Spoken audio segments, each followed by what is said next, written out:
Hello friends, welcome to do practice. तो आज हम करेंगे स्टैटिस्टिक्स फॉर इकोनॉमिक्स में चैप्टर 3 स्टार्ट किया हुआ है हमने, census and sample method of collection of data. उस चैप्टर 3 की सेकंड वीडियो है।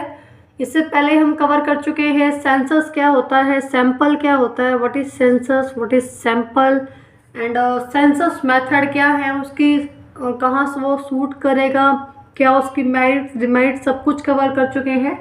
अगर आपने अभी तक वो वीडियो नहीं चेक की है तो वो वीडियो को एक बार देखिए ताकि आपको ये वाली जो वीडियो है वो क्लियर हो, क्योंकि अगर आपको सैंपल ही क्लियर नहीं होगा कि सैंपल क्या है तो आपको सैंपल मेथड भी अंडरस्टैंडिंग अच्छे से नहीं होगी।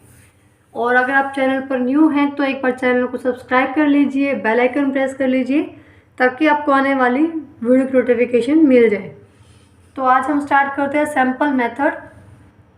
First of all sample method क्या होता है, अगर मैं रिकॉल करूं सैंपल क्या होता है तो सैंपल मीन्स कि जब आपको डाटा गिवन होता है, मान के चलो बहुत बड़ी संख्या में या very large number of data जब आपको गिवन होता है तो उस लार्ज नंबर ऑफ डाटा में से आप कुछ ऐसे पर्सन्स को या कुछ ऐसी डाटा को चूज़ करते हो, सेलेक्ट करते हो जो पूरी डाटा को या पूरी पॉपुलेशन को रिप्रेजेंट करता है। पॉपुलेशन क्या है उसके लिए आपको लास्ट वीडियो चेक करनी होगी, उसमें आपको क्लियर होगा। ठीक है, तो बात करते हैं सैंपल मेथड क्या होते हैं। When data is collected about the sample और on a group of items taken from the population for examination and conclusion are drawn on the basis on their basis. Means जब आप data को collect करते हो, जब आप population में से इन्वेस्टिगेशन के लिए, एग्जामिनेशन के लिए, कंक्लूजन निकालने के लिए जब आप पॉपुलेशन में से सैंपल या एक ऐसा ग्रुप ऑफ आइटम्स कलेक्ट करते हो उसको हम बोलते हैं सैंपल मेथड, या उसको हम बोलते हैं सैंपल। इसका एग्जांपल है जैसे हम रूटीन में भी यूज़ करते हैं। फॉर एग्जांपल आपको जब हम राइस बॉईल करते हैं तो हमें चेक करने की राइस प्रॉपर बॉईल हो गए या नहीं हो गए, है ना।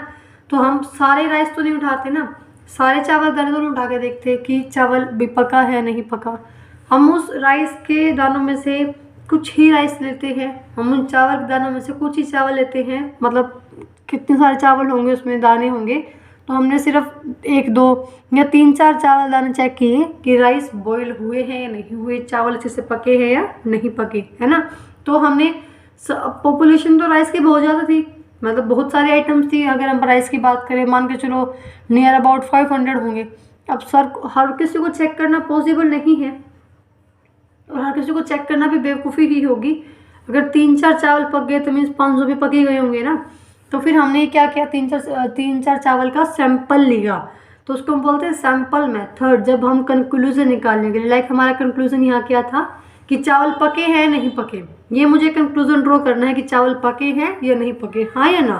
तो वो कंक्लूजन ड्रॉ करने के लिए मैंने उस पॉपुलेशन में से एक सैंपल ड्रॉ किया 3-4 चावलों का, और उससे मैंने क्या किया, कंक्लूजन निकाला कि हाँ जी चावल पक गए हैं। ठीक है, सेम हम ब्लड ग्रुप जब चेक कराते हैं, ब्लड कितना है वो चेक कराते हैं, तो पूरा ब्लड तो नहीं निकालते ना वो हमारी बॉडी का कि हाँ जिनके भाई पूरा ब्लड निकाल के चेक करेंगे कि हाँ इनका तो भाई 12 ग्राम ब्लड है ना।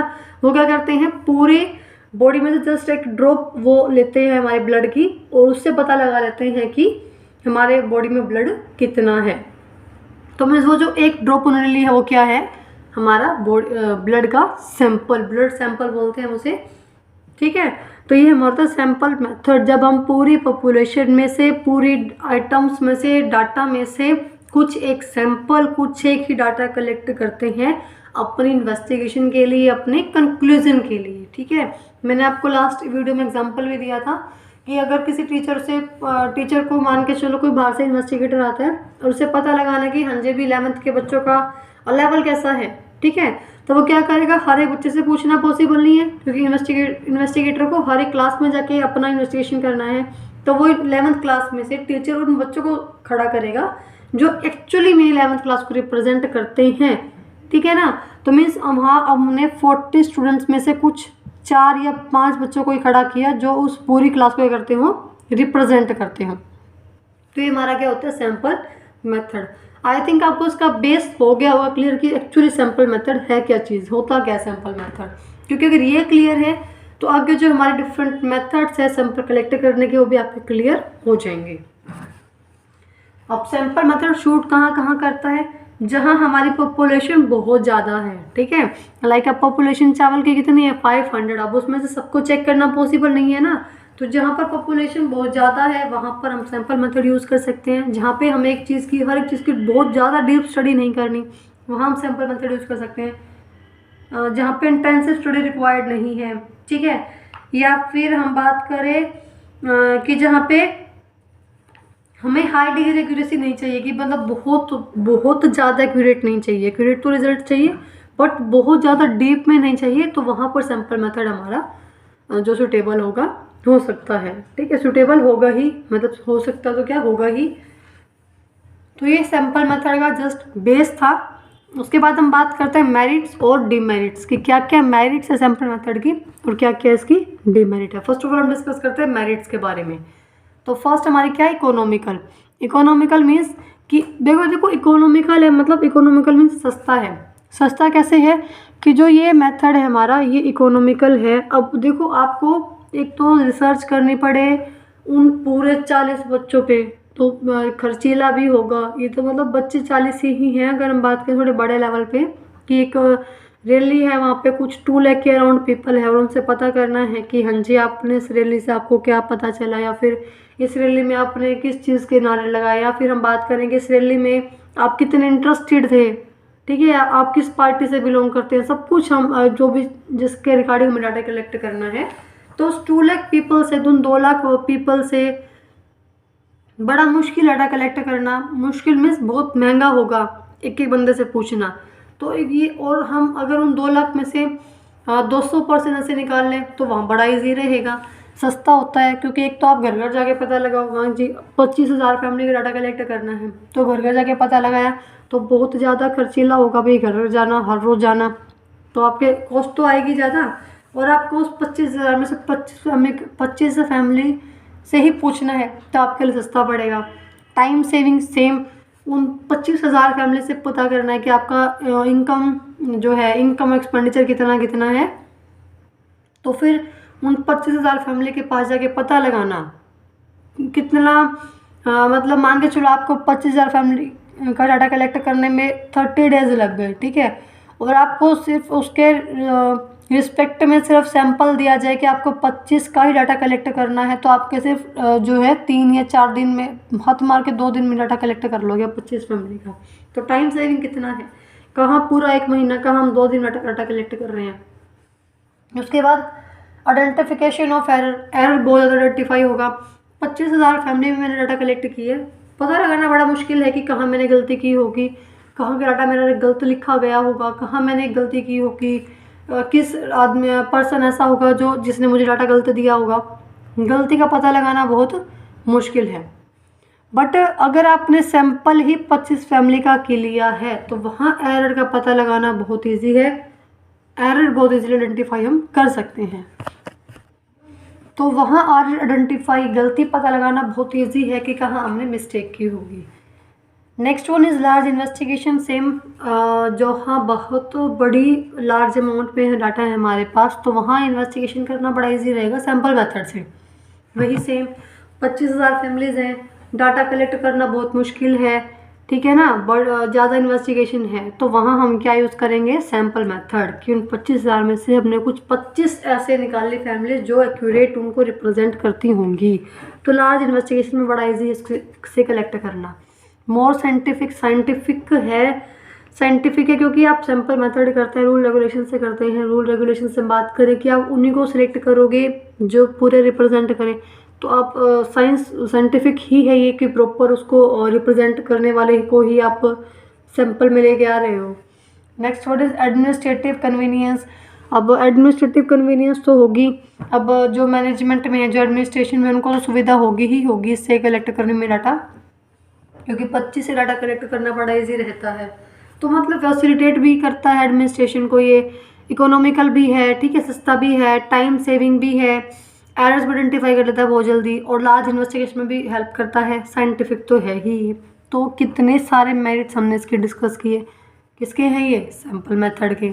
उसके बाद हम बात करते हैं डीमेरिट्स की।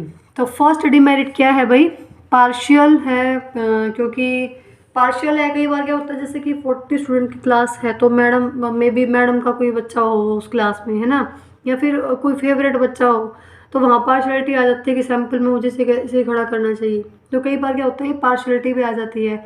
अब मैं हूँ किसी पर्टिकुलर, बात करें कॉलोनी को लेकर काफ़ी मतलब उसके काफ़ी फेवर में हूँ बात, ठीक है, तो फिर मैं उनसे ही ज़्यादा डाटा कलेक्ट कर लूँगी क्योंकि मेरे को लगता है कि हाँ जी ये तो भाई सही ही होंगे, अच्छा रिप्रेजेंट करते हैं क्योंकि मैं उनके फेवर में हूँ। तो कई बार क्या होता है सैंपल सेलेक्ट करते वक्त हम पार्शियलिटी कर जाते हैं।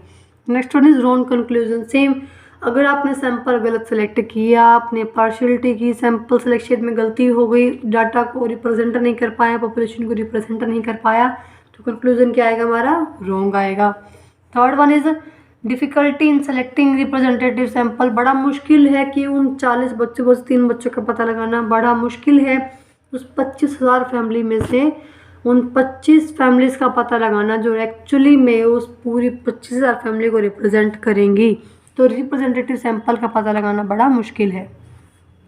Next one is specialised knowledge. अब हम चाहते हैं कि हमें प्रॉपर सैंपल वो मिले, तो उसके लिए हम जैसे तो नहीं कर सकते ना कि हाँ जी हाँ अब ये 4 बच्चे खड़े होंगे या फिर ये 25 फैमिली जो है वो सही रहेंगी। हमें उसके लिए प्रॉपर नॉलेज होनी चाहिए, मतलब एक्सपर्ट ही सैंपल सेलेक्ट कर सकते हैं इन शॉर्ट अगर हम बात करें। Next one is difficulty in framing a sample. बिल्कुल सेम पॉइंट रिपीट हो रहा है, difficulty in framing a sample means जो यहाँ पे बड़ा मुश्किल होता है सैंपल को फ्रेम करना कि 25,000 में से कितने सैंपल में रखने हैं, कौन कौन से रखने हैं, तो बड़ा मुश्किल है सैंपल को फ्रेम करना। मतलब इसके अगर सैंपल प्रॉपर फ्रेम हो जाए, प्रॉपर सैंपल सेलेक्ट हो जाए, प्रॉपर रिप्रेजेंट करे तो बहुत सारे इसके फ़ायदे हैं, मेरिट्स हैं, ठीक है। बट अगर सैंपल गलत सेलेक्ट होगा तो इसकी इतनी ही डिमेरिट्स भी हैं। वो डिपेंड करता है कि आप अपने सैंपल में को किस तरीके से सेलेक्ट करते हैं। तो तभी बुक वालों ने बताया कि हाँ जी सैंपल सेलेक्ट करने के भी तरीके होते हैं, ऐसे नहीं आप कुछ भी मुँह उठा के 4 बच्चों को उठा लोगे, ठीक है ना। तो बात करते हैं कि क्या क्या असेंशियल से क्या क्या इसकी क्वालिटीज़ होनी चाहिए सैंपल के अंदर। तो बात करते हैं असेंशियल ऑफ अ सैंपल की। सैंपल में असेंशियल्स क्या क्या होने चाहिए, क्या क्या असेंशियल्स हमारे होने चाहिए एक सैंपल के अंदर, ठीक है। तो फर्स्ट इज रिप्रेजेंटेटिव, वही सेम हम रिपीट कर रहे हैं बार बार कि अगर सैंपल रिप्रेजेंट नहीं कर पाया तो क्या काम का सैंपल क्या हुआ। अगर मैंने अपने ब्लड में से एक ड्रॉप ब्लड की निकाली और मेरे पूरे ब्लड को रिप्रेजेंट नहीं कर पाई तो क्या बेनिफिट उस पूरे ग्रुप का, है ना। तो ऐसा सैंपल हो जो पूरे ही हमारे जो है पॉपुलेशन को, पूरे ब्लड को रिप्रेजेंट कर पाए, और सैंपल मस्ट बी रिप्रेजेंटेटिव। आपने उन 25,000 में से जो ऐसी 25 फैमिलीज निकाली हैं वो ऐसी हो जो पूरी की पूरी आपकी 25,000 फैमिली को रिप्रेजेंट कर पाए। इनकी कैरेक्टरिस्टिक्स इन 25 फैमिलीज में होनी चाहिए, तब बेनिफिट है सैंपल निकालने का। Next one is independent, dependent ना हो, ठीक है। अब हाँ देखो, एक हमारा इतने सारे हमने इसमें चावल के दाने डाले हुए हैं, मैंने इसमें से कोई 1 या 2 चावल के दाने निकाले, 2 चावल के दाने निकाले, तो क्या दोनों चावल के दाने इन पर डिपेंड है कि ये पके होंगे शायद और ये नहीं पके होंगे, या फिर ये पक गए होंगे और ये नहीं पके होंगे। सब कुछ क्या इंडिपेंडेंट, या फिर मैं इन चावल के दानों में से कोई भी दाना उठा सकती हूँ, ऐसा कुछ फिक्स नहीं है कि ये उठाना ये उठाना है। मतलब सब इंडिपेंडेंट है, किसी पर डिपेंड नहीं है। तो आपका सैंपल कैसा हो, इंडिपेंडेंट ही होना चाहिए, किसी पर डिपेंड नहीं होना चाहिए आपके सैंपल के मेंबर्स हम बात करते हैं number. Next one is homogeneity. मान के चलो कि अगर मैं सैंपल एक से ज़्यादा कलेक्ट करती हूँ तो वहाँ पे वो जो सैंपल हैं जितने भी मैंने कलेक्ट किए, मान के चलो मैंने 2 सैंपल कलेक्ट किए, तो दोनों ही सैंपल आपके क्या हों, होमोजीनियस हों, जो होमोजेनिटी हो उनमें, मतलब कि जो है सेम होने चाहिए, एक दूसरे के कॉन्ट्राडिक्टरी नहीं होने चाहिए, सेम होने चाहिए। यहाँ पे हमारी ड्राइंग कुछ ज़्यादा ही रिप्रेजेंट कर रही है डाटा को। Next one is adequacy. Adequacy मतलब जो आपका सैंपल है वो एडिक्वेट होना चाहिए। फॉर एग्जांपल 25,000 फैमिली का डाटा मुझे लेना है और उसमें से मैंने कुछ 2500 फैमिली निकाल ली, तो ये तो भाई वही बात होगी कि 2500 के बजाय 25,000 के डाटा कलेक्ट कर लेते हैं। फिर मतलब आपका जो सैंपल है वो एडिक्वेट होना चाहिए, ना तो बहुत ही ज़्यादा कम और ना ही बहुत ज़्यादा ज़्यादा होना चाहिए। सैंपल ऐसा हो जो रिप्रेजेंट भी करे और ज़्यादा छोटा ज़्यादा बड़ा भी ना हो। एक्यूरेट एडिक्वेट आपका सैंपल होना चाहिए। तो ये हमारी बात है कुछ असेंशियल्स ऑफ सैंपल की। अगर आपके सैंपल में चारों चीज़ें हैं तो आपको सारी की सारी अपने कंक्लूजन में मेरिट्स देखने मिलेंगे सैंपल मेथड की। टाइम भी सेव हुआ, सस्ता भी पड़ गया, साइंटिफिक भी हुआ, रिजल्ट भी अच्छा आया आपका, ठीक है। तो सबकी आपको क्या देखने को मिलेगी, इसकी मेरिट्स। और जरा से भी इन चारों में से कहीं पे आपने चूक की तो मतलब वही इसकी सैंपल मेथड की डेमेरिट स्टार्ट हो जाएंगी। कंक्लूजन गलत आएगा, पार्शियलिटी भी हो सकती है, तो वहाँ पे आपकी सारी की डेमेरिट्स देखने को मिलेंगे, ठीक है। तो आई होप सो कि आपको सैंपल मेथड क्लियर हो गया होगा, इसका बेस प्रॉपर आपका बन गया होगा। तो हम डिस्कस करेंगे फिर इसके बाद की इसकी जो डिफरेंट मेथड्स हैं, ठीक है। ये क्लियर हुआ है तो प्लीज़ वीडियो पर एक बार थम्स अप दे के जाइए कमेंट में कि हाँ जी आपके कंसेप्ट क्लियर हो गया है। Just you give a thumbs up कि हाँ जी कंसेप्ट आपको क्लियर हो गया है, ठीक है। और वीडियो अच्छी लगी तो लाइक तो आप करके जाइएगा, ऐसे मुझे विश्वास है आप पे कि आप लाइक करके जाइएगा। और चैनल अगर आपने अब तक सब्सक्राइब नहीं किया चैनल सब्सक्राइब कर लेना, वीडियो को शेयर कर लेना फ्रेंड्स का ज़्यादा से ज़्यादा। और अच्छी लगी हो वीडियो, कंसेप्ट क्लियर हुआ हो तो वीडियो के कमेंट में थम्स अप दे के जाना। जहाँ डाउट हो कमेंट करना, हम आपको रिप्लाई करेंगे और आपके प्रॉब्लम को सॉल्व करेंगे। और चैनल पर अभी तक सब्सक्राइब नहीं किया हो तो आप चैनल पर सब्सक्राइब भी कर लेना, ठीक है। और वीडियो को शेयर कर देना। Thank you for watching.